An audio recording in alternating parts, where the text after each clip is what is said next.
ایک مشہور معروف واقعہ ملتا ہے کہ سعد حضرت رسول خدا صلی اللہ علیہ وآلہ وسلم اور مسلمانوں کی نظر میں غیر معمولی طور پر معزز اور محترم انسان تھے۔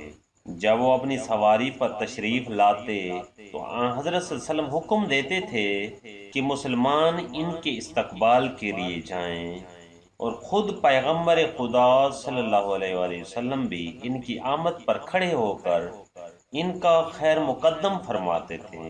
روایات میں ملتا ہے کہ جب حضرت سعد فوت ہوئے تو آپ صلی اللہ علیہ وسلم نے فرمایا کہ سعد کے جنازے میں 70,000 فرشتے شامل تھے۔ اس وقت سعد کے جنازے کو کندھا دیا اور فرمایا ملائکہ کی صفیں سعد کے جنازے کی مشائیت کر رہی ہیں، اور میرا ہاتھ جبرائیل علیہ السلام کے ہاتھ میں ہے، جس طرف وہ جاتے ہیں میں بھی اسی طرف جاتا ہوں۔ خلاصہ یہ کہ پیغمبر صلی اللہ علیہ وسلم کے نزدیک میں اس قدر احترام، مشائیت جنازہ کی ان خصوصیات اور اس شرف کے باوجود کہ رسول صلی اللہ علیہ وسلم نے خود اپنے ہاتھوں سے ان کو قبر میں اتارا، جب حضور صلی اللہ علیہ وسلم نے خود ان کو قبر میں اتارا تو سعد کی ماں نے بلند آواز سے فرمایا، اے سعد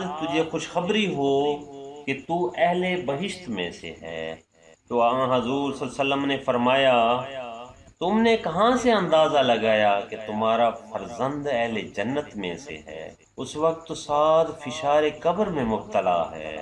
اصحاب نے پوچھا، یا رسول اللہ، آیا سعد جیسا شخص بھی فشار قبر میں ہو سکتا ہے؟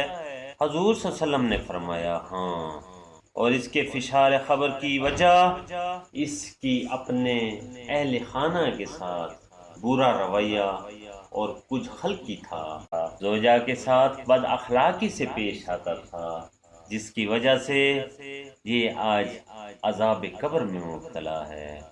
یہ اپنے اس عمل کی حساب دینے کے بعد پھر اہل بہشت میں سے ہوگا۔